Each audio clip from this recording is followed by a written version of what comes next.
Well, hello, hello. Welcome, everybody. We are with the Les Encres podcast for Threads with Stephanie Snowden today down in Knoxville, Tennessee, not too far from our home headquarters here in Lenore City. Stephanie, welcome. Hi, thank you. So nice to be here. It's really fun to have you here. I don't think it's any secret that since you are in my backyard that you do a lot of my work. So I have a very high level of respect and excitement that you are here with us this evening. And like I mentioned, you are the owner and nurse injector at the Wellness Room in Knoxville. Do you want to tell us a little bit more about yourself? Well, my name is Stephanie and I'm in Knoxville and I've been here on and off for the last 20 years. I spent 10 years out in LA working for plastic surgeons in Beverly Hills and a couple of doctors in Santa Monica. Moved back here in 2018, opened up my own office and have grown it quite a bit in the last few years. And I've been injecting for about 9 years and using threads for about 4 years. That's incredible. Tell us when you started to integrate threads into your practice 4 years ago, really, how did you go about getting threads into your daily practice? Well, in 2017, I was still working in LA. And at that point, we were mainly just doing Botox and fillers. And a lady that I had worked with, she had asked me if I heard of this new thread technique that was, coming from overseas, pretty much like Korea. And at that point, I never even heard of it. But within the next 3 to 6 months, there were a few offices in LA that started doing sugar threads. That's what they called it. Mm-hmm. And so I thought, wow, this is really neat because we don't want to just stuff someone's face with fillers and have them look puffy and overfilled. At some point, we need a little bit of lift. And especially if you already have enough volume in your face, you just need a little bit of a lift. And that's where the threads came into play. So before I left LA, I made sure I went for training for that so I could bring that to Knoxville because, Knoxville, we're kind of behind the times, from LA.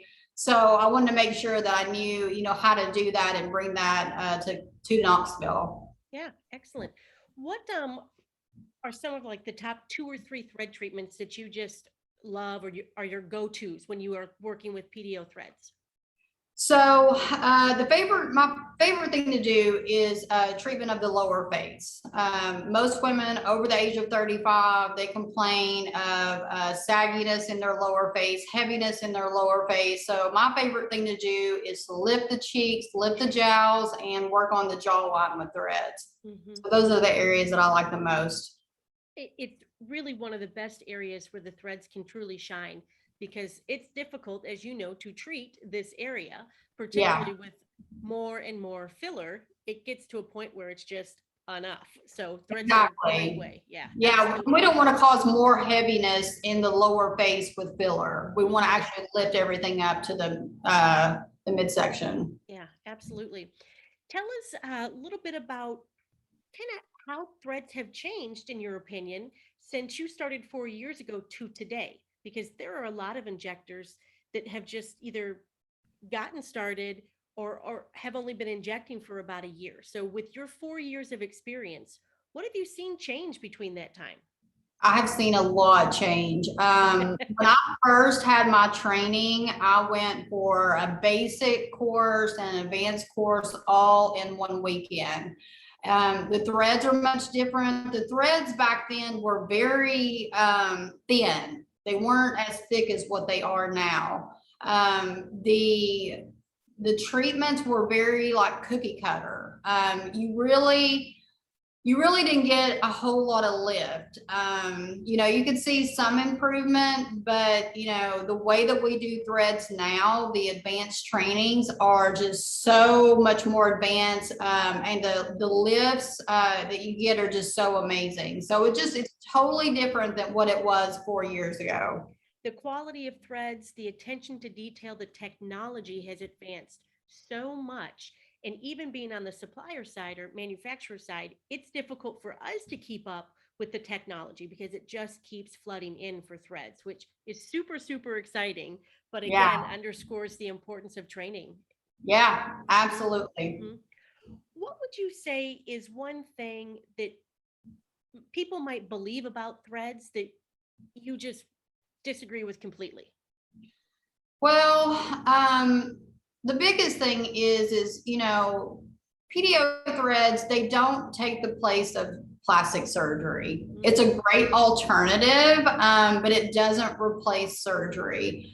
So client selection is really, really important, especially when you get a client that comes in and, they're late 60s, 70s, a lot of sun damage, a lot of skin laxity, and they come in and they say, oh, I just want a little bit of this, and they're pulled back, like, and I'm like, well, that's surgery, that's not what threads do. So you have to be really honest and upfront with clients, because you don't want them to think that they're going to have this surgical result with threads. Now, you can still have a great result, but it just does not take the place of surgery. And I see a lot of injectors on social media. They try to make it like, oh, surgery results, with threads. It's not surgery results. It looks great. There will be a major improvement, but it's not going to be a surgical result. Yeah, no, that's a really good point. And, patient expectations and the management of patient expectations is always difficult. But like you said, particularly in threads, when you're dealing with that, you've got to really hold their hand through the process. Yeah, yeah, Yep, exactly. yep. What's one thing about threads that has surprised you the most? Something you didn't really expect, but that's been just a nice bonus for you on the side. Definitely. I think it's amazing how, in the beginning, we just kind of, thought, okay, threads are a great thing for the face, but now, like, injectors are using threads all over the body. I've seen injectors do lifts with the breast, or someone may have an uneven breast and are able to lift up the other breast with threads. Mhm.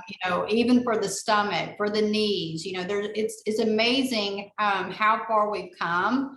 And to see like where we can integrate the threads, all over the body. So that's one thing that's changed, and I'm really excited for that. Excellent. I'm excited for that as well. Yeah, yeah, of course. So as you've gone through your threading career, what's kind of one big thing you wish you would have known in the beginning that you've maybe had to learn the hard way about threads? Um, Maybe like complications. No, never. Yeah. So, when I first started placing threads, like I said, I just went to a weekend course. It's really hard to learn threads in a 4-hour course with 20, 25 other injectors. There's only one instructor.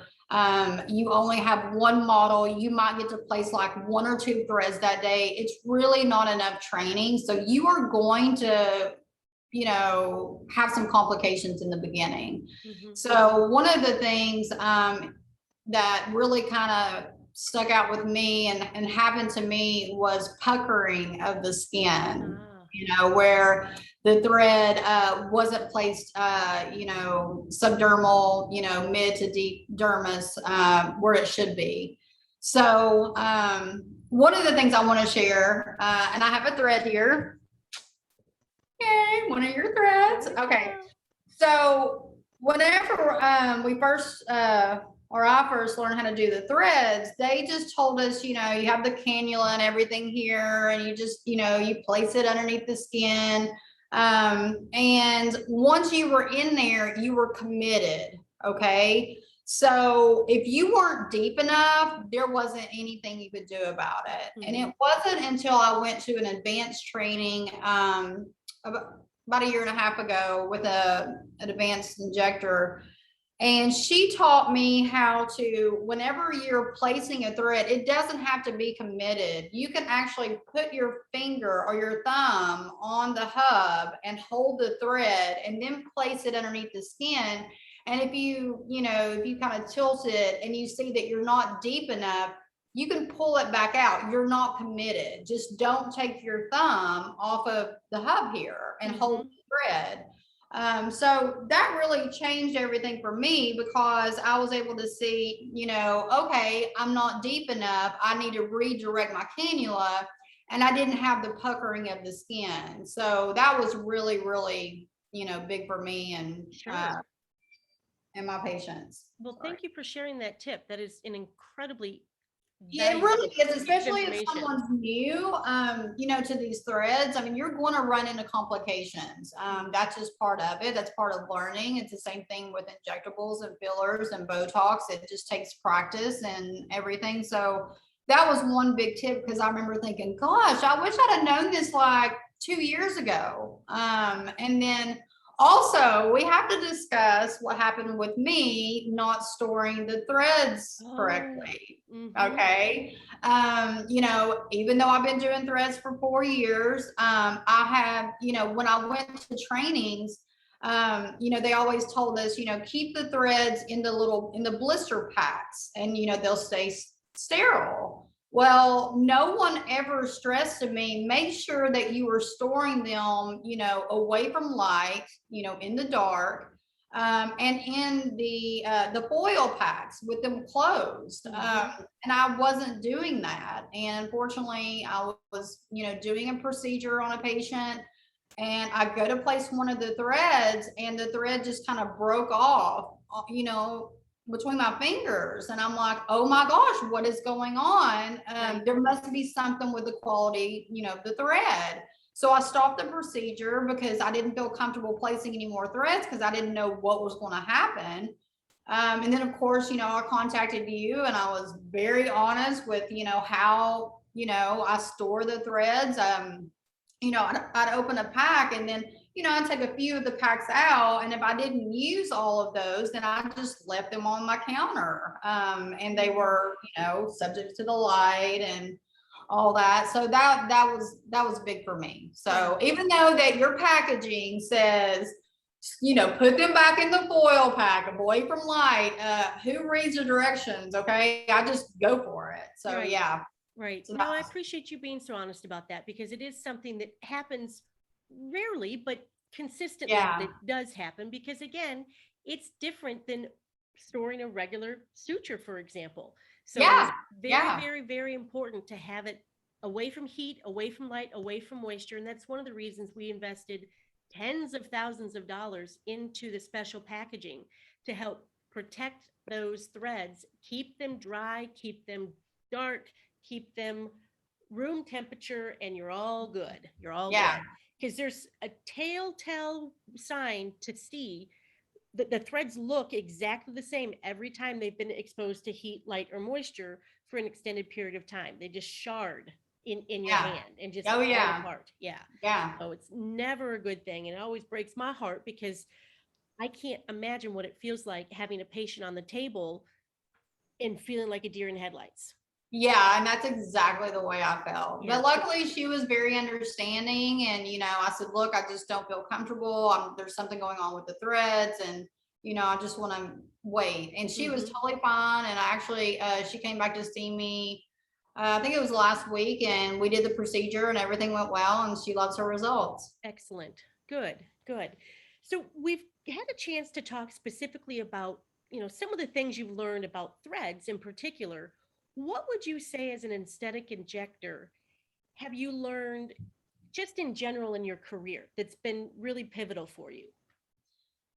Um, Education, always attending conferences, just really, expanding your knowledge. Going to a weekend course is not going to get you there. Just keep seeking out master injectors, do shadowing. Since the COVID and quarantine hit last year, it was really amazing how so many injectors were holding these Instagram live events, and they would just get on there and talk about, injections and threads, and you can learn so much from that. Also doing, private trainings and shadowing, and just, never stop learning, because everything is always changing. That is very, very true. And as things continue to change at such a rapid pace, from your experience, Stephanie, what would you say is really kind of the biggest challenge facing us in the aesthetic industry today? The demand.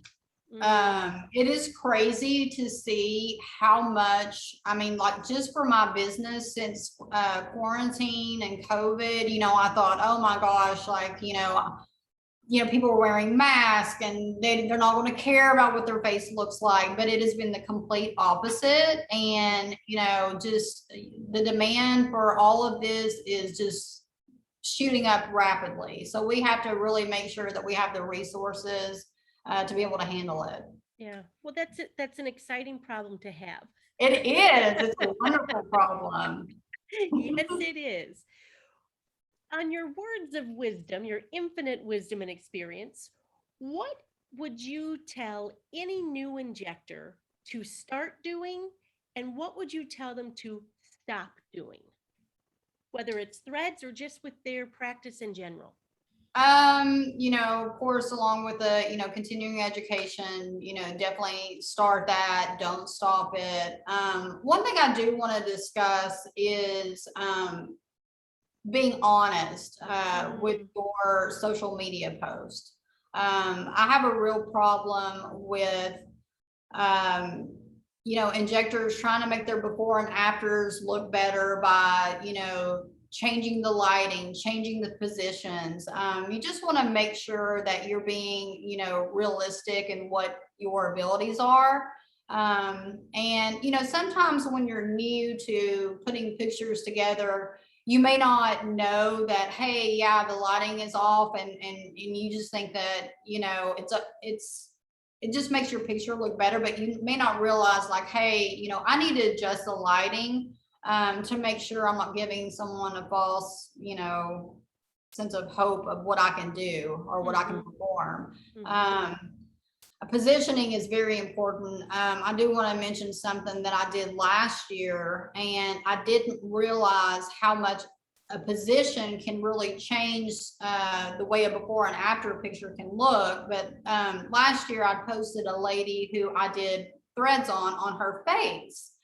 And it was an amazing before and after. And even in the description of the post, I said, we lift the cheeks and the jowls with PDO threads, blah, blah, blah. And, when I put the pictures together, I mean, I'm focusing mainly on the face, but I started getting all these comments, and everybody's like, oh my gosh, what did you do to her neck? Her neck looks amazing. And I'm like thinking, what are they talking about? Like I didn't do her neck, I did her face. And what I realized was when I took the before picture of her, she was sitting up like this in the chair. And then the after pic was her leaned back in the chair. Her face was still the same, but just that movement made her neck look so much better. And I wasn't trying to trick people. I just mainly focused on the face. But anyways, it's little things like that you can do, in your before and afters. And maybe you do and you don't know it. Like me, I had no idea that, I wasn't even focused on her neck, but everybody was commenting on it. And I realized, we have to make sure as, injectors and everything, we want to make sure we're doing the same position, the same lighting, because we're not trying to trick people, and also another thing, with social media is, the filters, again, like with celebrities, people think that they have these, flawless skin, no pores, no wrinkles, no lines, and it's not real. It's not reality. So that's one of my big pet peeves. No, I appreciate you bringing that up, because as a manufacturer, we ourselves cringe when we see those maybe less than honest or slightly deceptive before and after pictures, Exactly. because we want to help manage the reputation of PDO threads in the industry as well. And when there are a rash of complications or unrealistic expectations where people become unhappy with their results or lack thereof, that's a Yeah. battle we have to try and support you out there fighting as well. So I Yeah. amen. Go, Yeah. go for the honesty in those social media posts. Um, PDO threads, PLLA or PCL threads. What's your thread of choice? Okay, so I've mainly only used the PDO barbed and the PCL barbed and the PDO sculpted. Hmm. Okay, those are my three favorite. That's my go-to. I do love the little the twist threads when you put like a bunch of them in the neck to build a lot of collagen.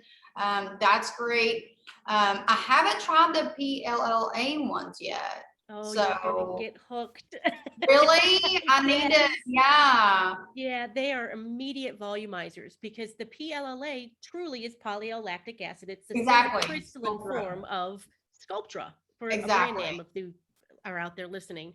And once you use PLLA, it's difficult to go back to PDO when you're using the mono or the screw threads.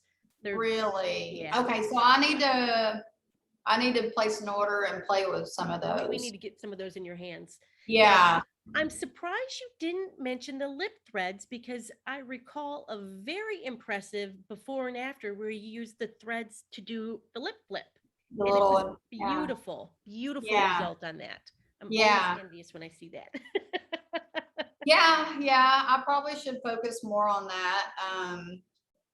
They're and yeah, that they're great for the right patient. Yeah, Mhm. for For the sure. right patient. It's very, very true. Patient selection is imperative.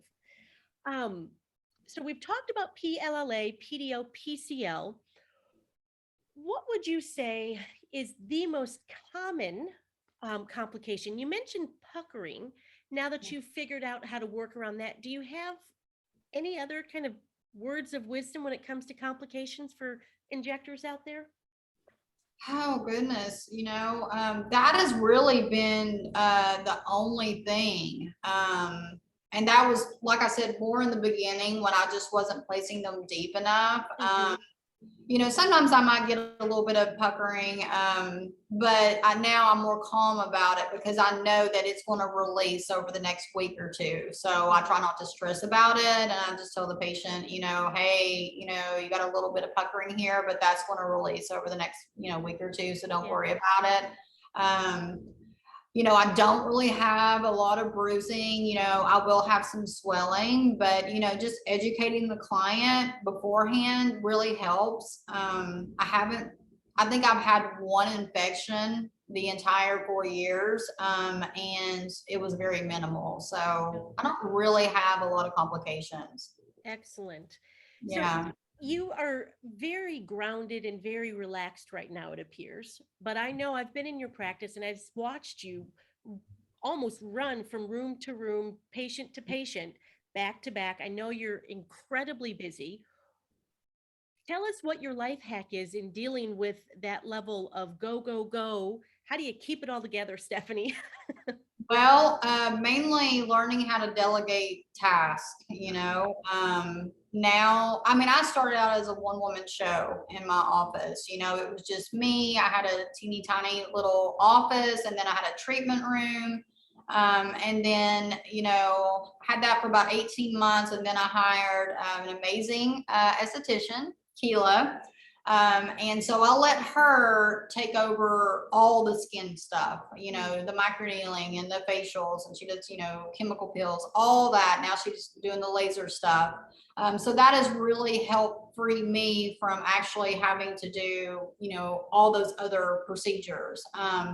And then, I hired a front desk girl and, she takes care of the office stuff. And so now I have plenty of time to focus on what I love. And that's, threads and injectables. Excellent. Well, we love Yeah, that about you too. Stephanie, tell us, where can listeners find you online? sure. I'm on Facebook and Instagram, Stephanie Snowden _NP. Email, or not email, but website is the wellnessroomknox.com. All right. And yeah. Excellent. So famous last question here. I always like to end with this one. We've talked about your career, we've talked about threads, but in life in general, so big picture now, what is the most important thing you can say that you've learned in life so far? Probably just stay positive and never give up. Getting in this aesthetic world can be really scary in the beginning. It looks easy, people make it look easy on social media, but it's not. You're not going to make everyone happy. So just, try to learn from every experience and just keep at it, and, eventually you'll get there. Love it. Thank you, Stephanie, for your time today. Really appreciate all your wisdom. Love the little trick of holding the hub with the thread in place. So appreciate that little share. And I know people will be going to check you out online. All right, great. Thank you. Thank you.